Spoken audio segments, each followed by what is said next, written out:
This article is called The 2016 Campaign, Private Parts and Private Emails. And it is by Curtis Mang, who is hysterical. Phoenix, March 8, 2016. The problem with Republican politicians is that they get elected. The problem with Republican politicians is that they get elected by promising to do what they said they would do, and then they don't do it. The problem with Democratic politicians is that they get elected by promising to do what they said they would do, and then they do it. The GOP establishment is wringing its hands and gnashing its teeth over the state of the Republican presidential race. They fear Trump, despise Cruz, will accept Rubio, and can't remember who this Kasich person is. They brought this on themselves. The GOP lost any chance at winning the White House in 2016, the moment Marco Rubio started talking about Donald Trump's penis. Democrats at least have the common decency to keep those kinds of personal discussions between Bill Clinton and the White House interns, and between Anthony Weiner and his Twitter followers. The GOP debates have devolved into something even more chaotic than the battle scene finale from the Marx Brothers movie Duck Soup. There is Trumpo, Cruzo, Marco, and Zepich. Zeppo Marx was always the straight man who never got any good lines, like Kasich. On Thursday, the GOP establishment trotted out Mitt Romney to rail against Trump and his fitness to be president. Romney called Trump a con man. Apparently, this is different than Republican politicians' habit of not doing what they said they would do.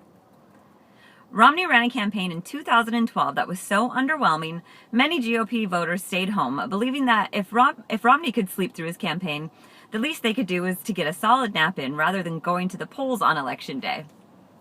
Romney hopes that nobody will have enough delegates to win the nomination outright when the GOP convention rolls around.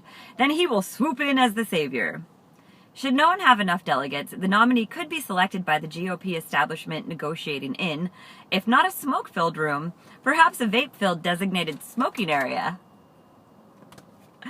Perhaps Romney can put us to sleep again in the general election. Or perhaps we'll go with a radical approach this time and try someone who could actually win. Marco Rubio, looking for anything positive to show his campaign donors, won the GOP primary in Puerto Rico. Yes, they really do have one, but Puerto Rico is a fake state, so it doesn't really count, rather like Vermont.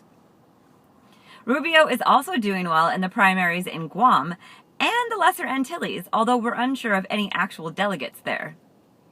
For his part, Kasich is holding on for dear life until the Ohio primary, when he hopes to do better in Cleveland than Johnny Manziel.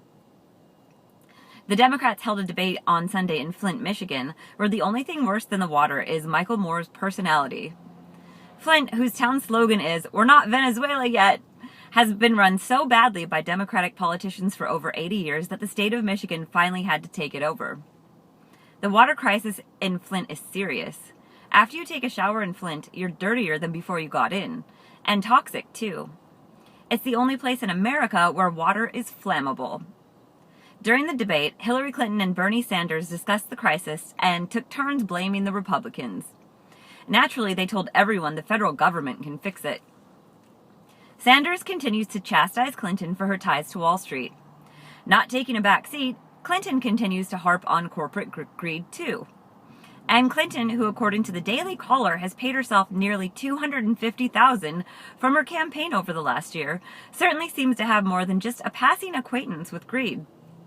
No doubt she scoffs at that $250,000 salary, since she can make almost that much from Goldman Sachs in an hour, without even having to go to Flint.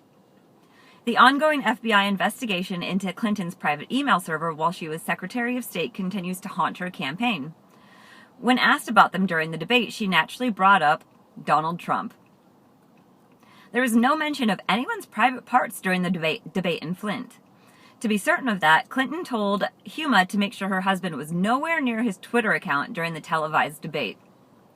At one point, Sanders said that white people don't know what it's like to be poor, or something like that.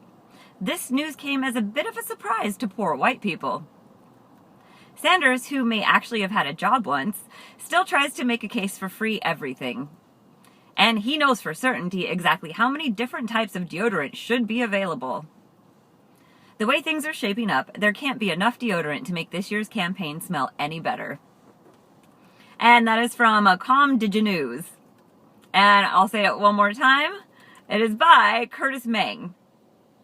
I love him.